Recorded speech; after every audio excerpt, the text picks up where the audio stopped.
Et on le voit, ça se confirme avec cet incendie à la Grasse. Avec de gros moyens terrestres et aériens engagés, signale la préfecture de l'Aude. Cette route départementale, on le rappelle, qui est fermée, la D212, entre Ribaute et Fabrezan. Et surtout, ces appels à la prudence. Le préfet qui demande d'éviter le secteur, de ne pas surcharger les lignes d'urgence inutilement et de rester informé via les sources officielles, de ne pas relayer de fausses informations. Vous voyez ces images en direct, c'est ce qui se passe donc actuellement sur cette commune de l'Aude.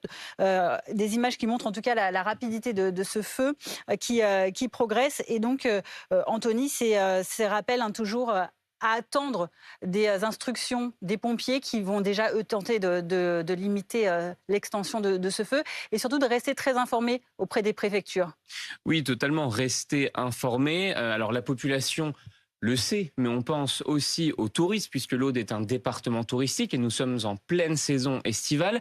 Donc les touristes, évidemment, doivent eux aussi rester informés, ne pas, évidemment, aussi s'approcher des flammes pour faire des vidéos ou autres. Il ne faut pas avoir de comportement qui pourrait nuire non seulement à leur propre sécurité, et donc aussi à la sécurité des pompiers et des habitants aux alentours.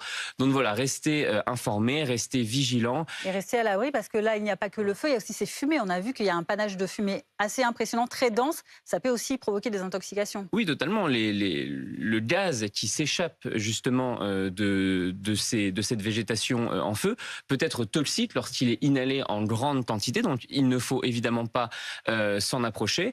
Et puis surtout, le vent, donc comme on l'a dit, va attiser les flammes et on a ce qu'on appelle les sautes de flammes. C'est quoi les sautes de feu?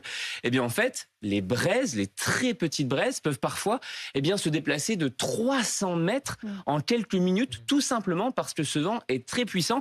Et donc lorsqu'on se croit à l'abri à 200, 300, 400 mètres du feu, en fait très rapidement le feu peut arriver vers nous. Il faut donc évidemment rester confiné, rester très loin de ce feu et donc très loin du travail des pompiers qui n'ont pas besoin de notre présence sur place.